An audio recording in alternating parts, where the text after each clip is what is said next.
All right, so a woman was just sitting here listening to my last conversation, and she's willing to talk on camera. So here we go. My name's Anthony.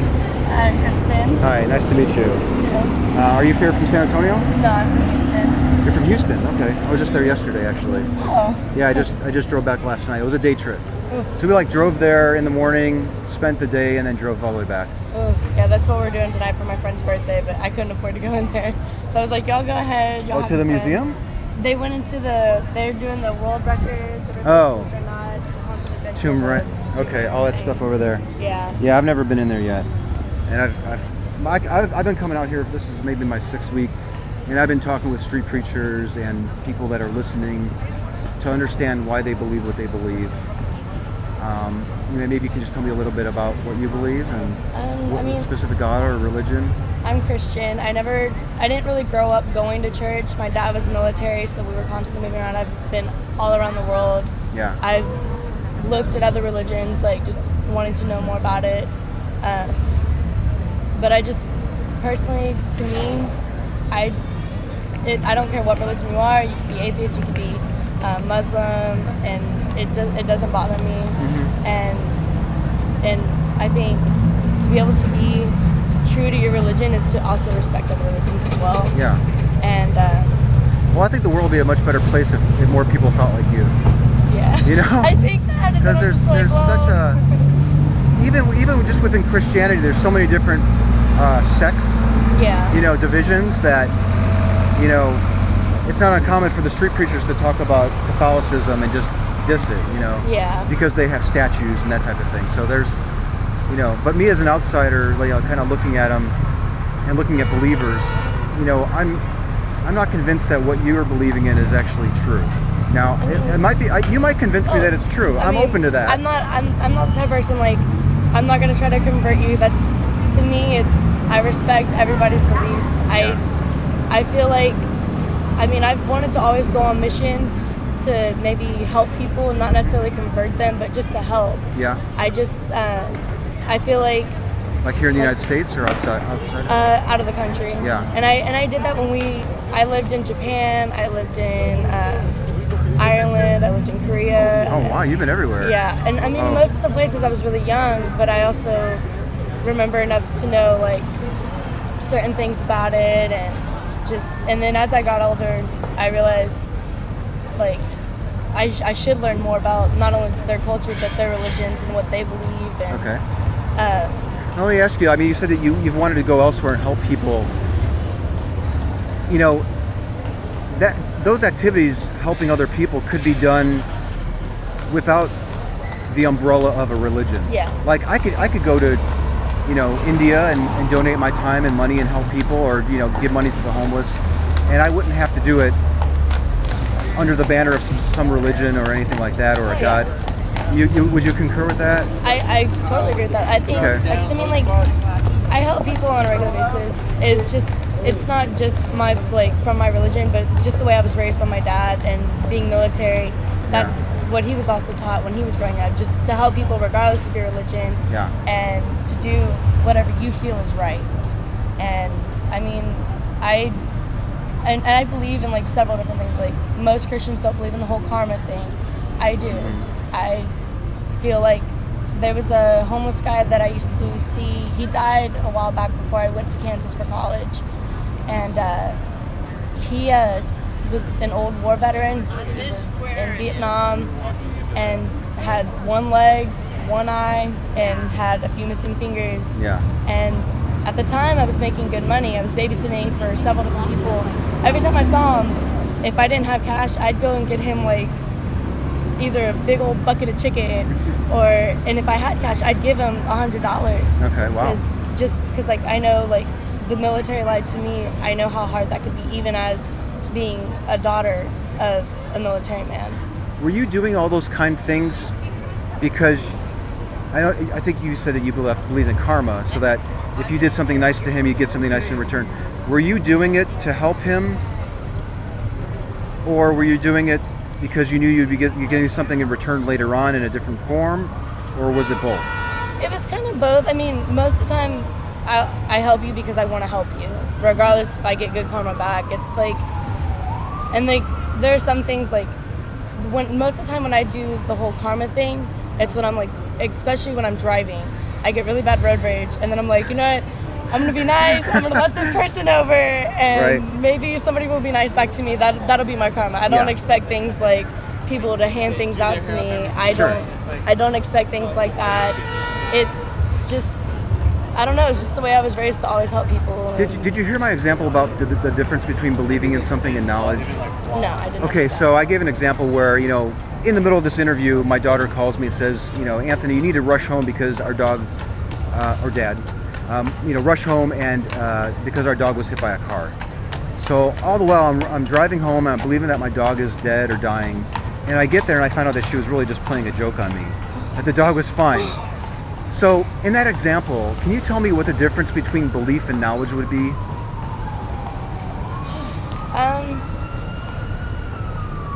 I think the belief was like just I'm gonna take it from her point of view. It's like the belief for her is he'll believe me and he'll be home because he needs to be there for us. Mm-hmm. And then the knowledge is, well, in your point of view for the knowledge, like I know the dog didn't get hit. I know you're playing a joke. And then I think she was just trying to see like what you would do, like whether you knew or not, kind of thing. Yeah, I mean, from my perspective, I would say that, you know, I believed that my dog was hit by a car and dying, but I didn't know it because it wasn't really true. Yeah. So it wasn't until I got home that I found out that what I believed wasn't actually true.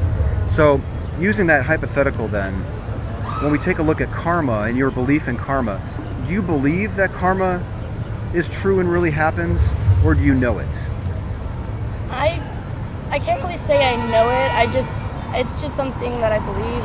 I mean, I've had a few experiences with it, and it makes me put more faith into it. It's not necessarily, I don't, in things like that, I don't have to know. It doesn't bother me to know or to know if it is real or not. It's, you're comfortable in not knowing if it's true or not. Yeah. Does it give you a sense of comfort? I mean, are you, maybe talk a little bit about that. Why are you okay with believing in something that you're not entirely sure is real? It's, I guess in a way it would comfort. I mean, like with God, for a while in my life, I was going through a tough time, and I got to the point where I hated God, and then I ended up believing in him, not believing him at all. And then a few things happened, and I was like, and it was something I couldn't explain, and it reassured my faith. And then it happened again my sophomore year. My best friend had died. He had killed himself. He was on medications that his doctor shouldn't have given him, and it drove him to that point. And I went, and he was one of my good friends that he took me to church. He started getting me to go to church again.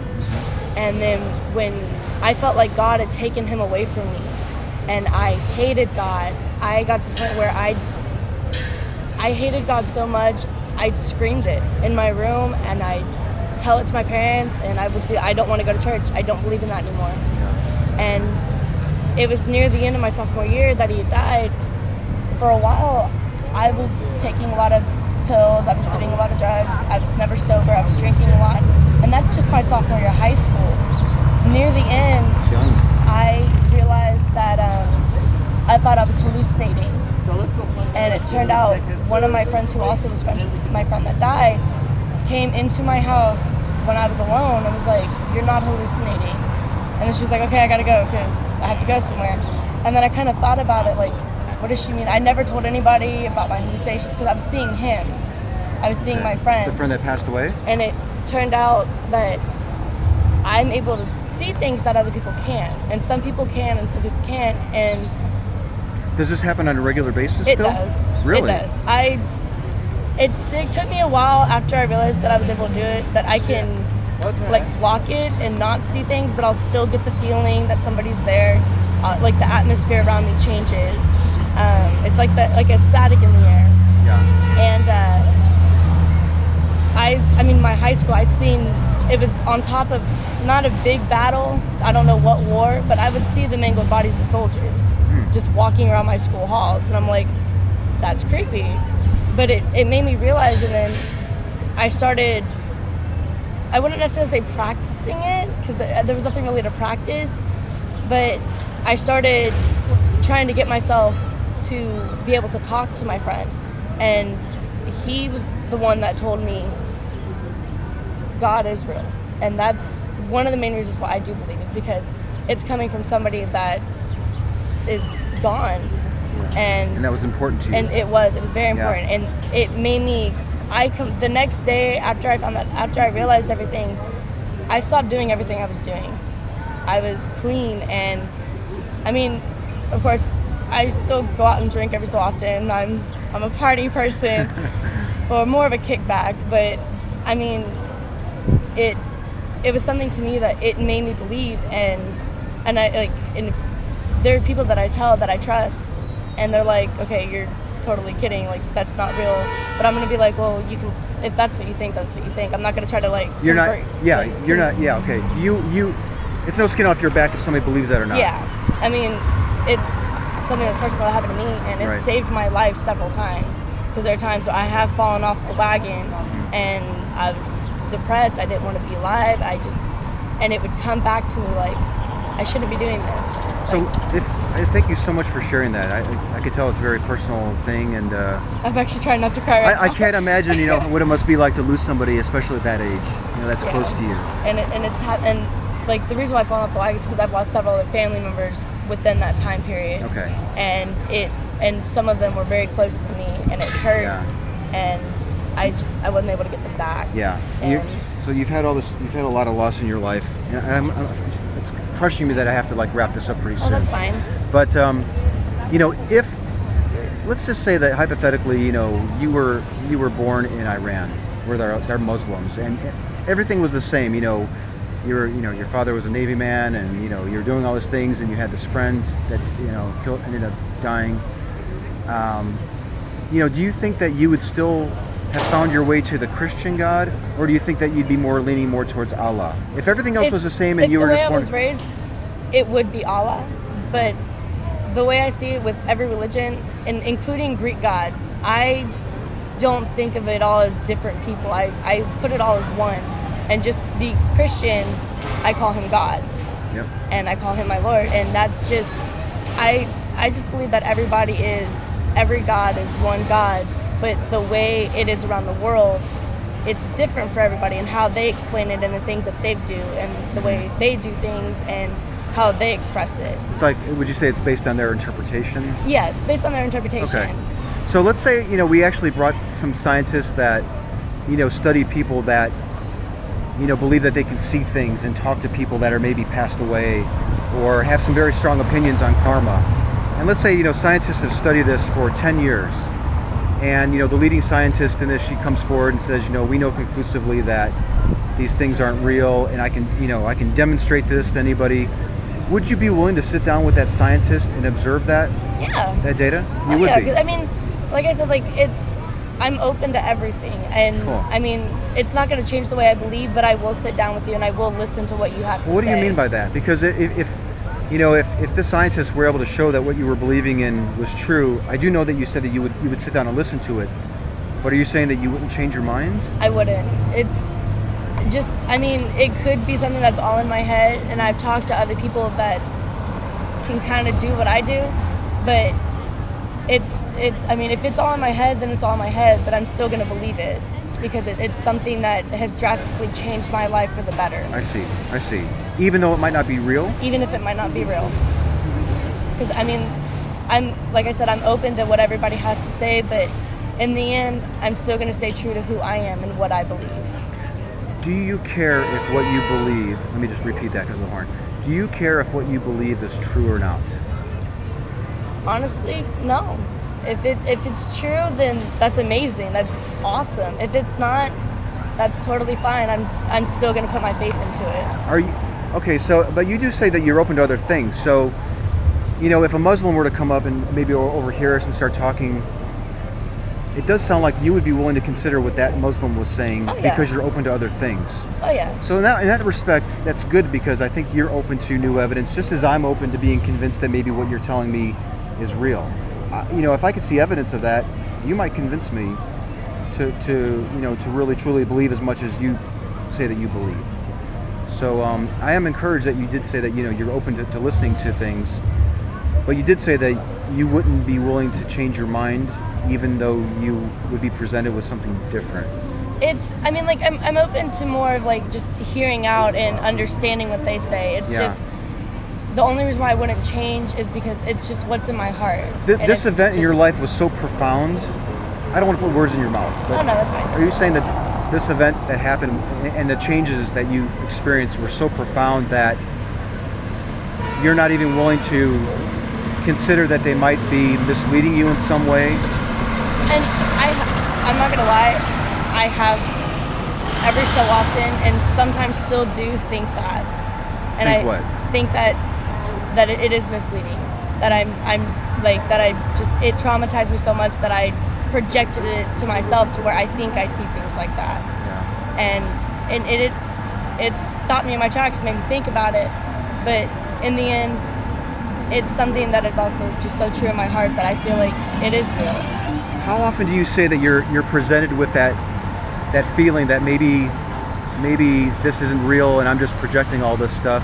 Does it happen every time you have the experience, or is it every time that you think about the experience that you had, or does it just pop into your head randomly?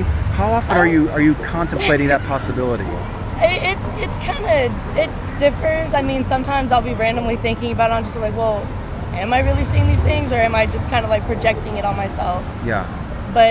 And then other times it's something that had happened like with a friend or something, and it's brought me down to their level, like, and I'll feel what they feel, and then it's made me think, maybe I'm not seeing this, maybe it is just in my head, maybe I'm just fooling myself. But in the end, I still always come back to it is real. Do you keep coming back to the idea that it's real because it gives you some sort of sense of comfort, or maybe helps you bridge the hurt from that event, that traumatic event? It doesn't necessarily bridge the hurt. It used to, but I mean, it's been so long that I'm not hurt over it anymore. I mean, if I think about it for enough, I'll probably cry about it. But but it's, how do I put it?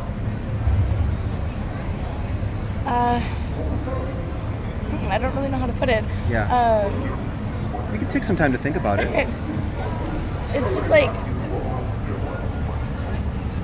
the more I think about it, I tell myself it's there, and it's because like my friend that I see, he'll tell me things that not only do I not know, like that somebody else has said. That, let's say, for instance, he told me, hey, you need to be careful with the guy that you're dating. And I kind of put it off like, okay, whatever. Well, turned out I was in a relationship with him for 3 years. The relationship ended because the sex was not consensual. And I didn't want to, and he did. Yeah. And thank God his dad came home early that night. And I mean, that happened 2 years ago. So how do you differentiate these, I'm going to call them visits, like these visits from your friend? How do you differentiate these visits from your friend that passed away from your own self maybe warning you, or your conscience? Could they be the same? It possibly could, but it's just a lot of it, like, I wasn't aware that the guy that I was dating at the time was like that. He never showed a single sign of that. He was never like that, and it never crossed my mind. I never had this weird feeling about him at all. But then the night that it happened, I realized my friend was right, and he's not gonna tell me something just because he doesn't like somebody. I mean, he tells me I don't like that kid. I'm just like, well, too bad, I'm gonna hang out with that person. When you hear him, are you conversing back with him? I see him, and everything that I do see, I see them as I see you and me. I see them as. Are you sleeping when this is happening? Are you? Are you in bed? I mean, I'll dream about it. Does it happen after you have a shot of alcohol? It happens. It happens all the time. Here, I got put in a book for witnessing a new ghost. What do you mean? What? I was on a ghost tour like several years ago, and the ghost, it was in the front window on the left, The Alamo. The top one or the bottom one? The bottom one. Okay. And I saw this guy in clothing that they wore back then with a musket, and he was looking through the window as if there were no bars. When did this happen? Oh gosh. What year is it? 2014? Yeah. I want to say it was 2008 or 2009. And then you reported it to some organization, and they documented it? I was on a ghost hunt with them. Okay. And I had told the guy, I was like, hey, has anybody else seen this? And he said no. And I told him what I had saw, and a friend of mine had actually caught a glimpse of it. She didn't fully see it full on, but she saw a glimpse of it. So now when I hear something incredible like that, an extraordinary claim, I, as a skeptic, would ask for extraordinary evidence. I would ask my friends if they saw the same thing. I would. Oh, I looked at it. I was like, I would see if there was right? see if there was a video camera that maybe recorded it. I would ask the guards if maybe we can go back and look at the window and observe to see if there was some sort of evidence, maybe left over or that type of thing. Did that thought cross your mind to do something like that, or were you just content with your? I looked at my friend and I said, "Did you see what I saw?" And she's like, "Well, what did you see?" And I was like, "No, I want you to tell me what you saw first, and tell me what you think you saw." And then and there were several people around, and they were kind of listening in, and then they told me, was it some guy with they didn't fully see it, but they told me distinctly that they saw a musket in a hand. Oh, so other people saw it? Other people saw it. That's why I don't know. Is it possible that it may have just been somebody on the ghost tour that was paid to go there and scare a lot of people? I don't think so, because it went through the bars. That's as if there were no bars there originally. Like it came out towards you? He leaned, like there were no bars and he was leaning out the window. Okay. And that's why I was like, wait a minute. And then I kind of thought about it and I was like, did you see that? Yeah. And then somebody had heard me and they were like, did they have a musket? And I was like, yeah. And I was like, oh my gosh, you saw what I saw. Let's go tell this guy. Okay, so let's say that we really had a chance to research that. We can't go back in time to do that. But if we did research it, let's go back to that hypothetical where you said that, you would be willing to listen to evidence that might demonstrate that that event was staged or didn't happen. But when it came to the God idea and karma and the thing that the communications that you're having with your friend, you wouldn't be willing to change your mind. So for this example of the man leaning out with the musket, if we were to have evidence that showed him leaning out and it was really just a very complicated computer program or a simulation, would you be willing to accept that? Would you change your mind? If they were to prove to me that it was a hologram or whatever you want to call it, it would be a possibility, and I would contemplate for a while. I don't know if I would really change my mind or not.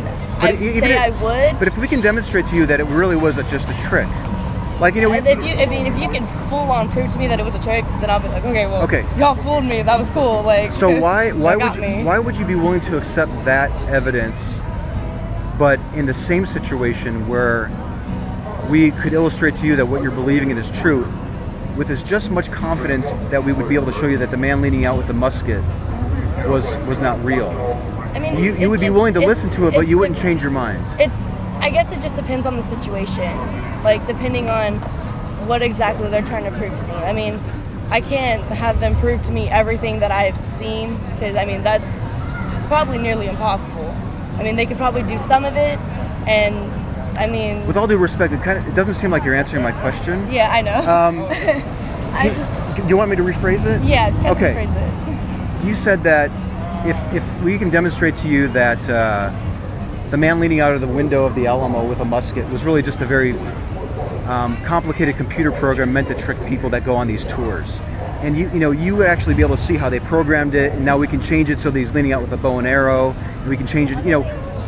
We could be clearly demonstrated to you that this is just a manipulation, a trick. And if we can show you with the exact same amount of evidence that the thoughts that you're hearing, that you're attributing to your friend, and your belief in karma, and then more grander, this belief in your God, if we can illustrate that to you as equally as we can show that what the man leaning out of the window with the musket was just as fictional. You said that you would believe, you would be willing to see the evidence that the musket was made up. and you'd be willing to change your mind. But when it comes to the God claim and the karma and the friends, you would be willing to listen to it, but you are not willing to change your mind. I guess. Is that again? I don't want to put words in your mouth. Different situations, like with the musket dude. If you could prove me that was fake, I would believe it. Just if you could legitimately go through and tell me, like you said, you could change it to a bow and arrow or whatever, I would believe it. But with the whole God thing, it's something totally different to me. I feel like that's a totally different type of thing to try to prove than a ghost. Right. And I'm not saying that I have this evidence. Yeah. I have no evidence. I cannot show you any evidence that your God doesn't exist, that you're not talking to your friend. I can't show you any evidence that karma doesn't work. I think some of those things might be testable. Like, we might be able to do an experiment where, half the population gives money to homeless people, and then they try to see if what they're, what they want comes true, and then half that doesn't give money to the homeless person, and then they see if what they want. That might be testable. So, like, the whole thing with karma, I don't believe you get the karma you get back is something that you want. I think it's something that you need, not that you want. Something that you didn't realize that you need. Like, you didn't realize that you needed. Like, to me, good karma. Like, I give somebody $10, then 2 days later, my karma, good karma to me would be like, I just made a new friend. Like, I met somebody that is now considered one of my really good friends. To me, that would be like a good karma. How are you drawing that association between the event of giving somebody $10 2 days ago with you meeting a new friend? Have you ever considered the possibility that there's not an association there at all, that you may have still met that new friend even if you just completely ignored or even kicked that homeless man? I mean, sure, but it's just like, I think karma is more of a thing, like, it's something that you get back because it made you happy. Like, whether you found $10 on the road, like walking down the street, or like you gave somebody $10 and then you find $10 down on the street. Yeah. Like, somebody can call that karma, and that I would consider that karma. But all the times, karma is also, what I believe of my interpretation of it is, it's something that you get back that you know that makes you feel good, that drastically changes something in your life. Like with my road rage, I'll be like, okay, I'm just gonna let this person over. I'll be nice. Yeah, right. And then sometimes I'll be like, maybe somebody will let me over when I need to get over. And a lot of times that doesn't happen. But next thing you know, I go and somebody is extremely rude to me, and then somebody would come up to me and be like, you know what, that's okay. They were angry. My sister likes to say their dog just died, and that's why they're rude. Like that. So we're talking about a lot of dogs today. Yeah. So let me ask you, I have to get going because I'm taking my family out for Valentine's Day dinner late, but we're doing it. If I could ask you with one just little thought challenge, and then if you can do this the next time if you can do this, that would really make my coming out here worthwhile today. I've been out here for 4 hours, so I'm looking forward to going home.